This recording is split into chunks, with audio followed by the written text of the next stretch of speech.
Hey everybody, this video is a documentation of the work I did to repair my Peavey Roadmaster, which is this tube amp here I have from the 80s. This is the same amp that Thurston Moore from Sonic Youth used, that's why I got it.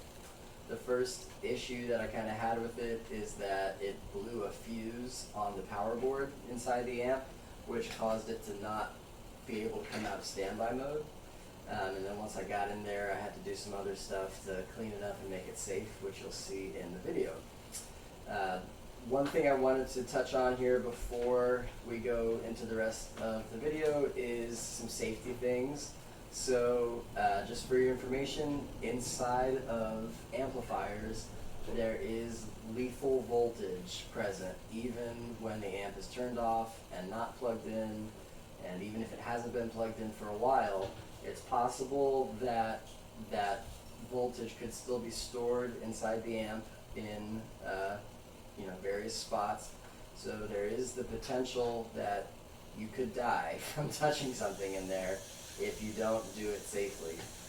So you have to really know what you're doing and do your research and be safe before you go inside of an amplifier and start working on it. There's plenty of resources on the internet that you can use to find out how to safely approach getting inside there. The dangerous component is the filter capacitors because they store that voltage.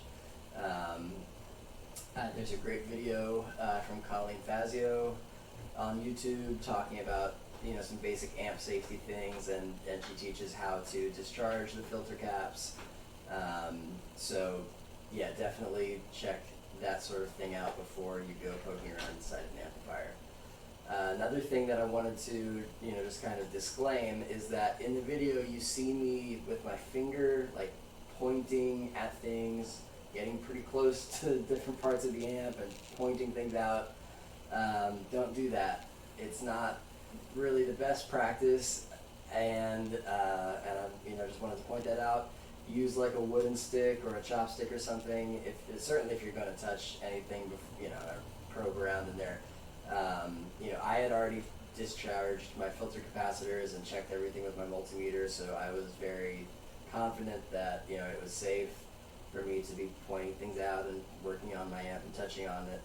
But in retrospect, yeah, I shouldn't have used my finger in the video because it's a bad example. So be safe when you are working in there, and never have two hands in the amplifier. You should always keep one hand like tucked in your pocket or something, so that if you are exposed to any voltage, it doesn't create a circuit with both of your hands, which could very easily stop your heart. So keep one hand in your pocket, just for safety.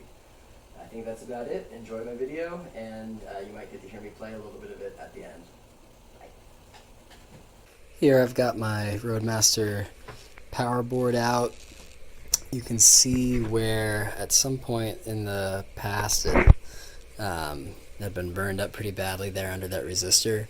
Not sure if that was the point of failure when my amp, when it shorted out, a little bit ago, but the main obstacle that it had stopped me from getting it back on was this power fuse here. So once I replaced that, the power came back on. But now I'm going to be cleaning up that burnt trace, replacing some components. You can see it's burnt up on the back too, which I learned from Colleen Fazio as a fire hazard. So I'm going to be cleaning that up, pretty much exactly following her Roadmaster repair video, because mine failed in the exact same way. Cleaning it up, touching up a few of these solder joints on the tubes, replacing some resistors and stuff like that. That's about it.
So here is the board post the initial dremeling. I had to cut through the burnt, stuff. Still got a little bit on the edges there, so I might go back in. Just trying to save as much as I could. The other side was pretty toasty. So I'm going to definitely wind up rewiring that trace in the middle, and I'll probably jump that other one that's getting eaten up just for good measure. But yep, that's where we are right now. I need the amp for a show on like 2 days from now, so I might come back at some point later and replace this resistor because it looks pretty ugly, and I'd like cut into it a little bit with my Dremel, so yeah, that might get replaced soon, and then I'll get to the little burnt chunk underneath it, but it might just stay in there for now.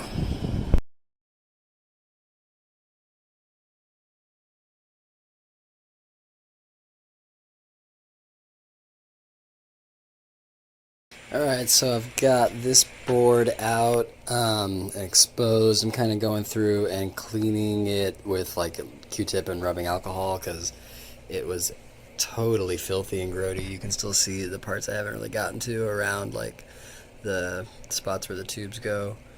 The whole board was like that, so I'm just kind of wiping it down and getting that dust out of here. Alright, so I got my new filter caps for the preamp board here all soldered up. I followed Colleen Fazio's lead, and I got the 22 microfarad at 500 volt F&T caps to replace the old 22 microfarad at 450, which are sitting right there. So now I'm gonna get this board put back in the amp, and that'll be that. Up next, I'm gonna be resoldering some of these spots for the power tubes that look messed up, and replacing all these resistors here. Well, I've got everything back together, and I'm about to turn it on for the first time and see if we have sound, see if anything explodes. But looking much cleaner than it did before. We've got our brand new 100 ohm 5 watt resistors here on the power board. I fixed a couple spots where the solder had cracked.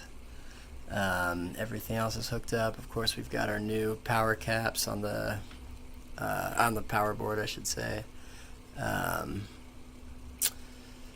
So we're looking good. Crank it up here in a minute. Well, after a little bit of investigation of no sound, I discovered that I had missed one of the pins when I was placing that selector on, so we are now good to go.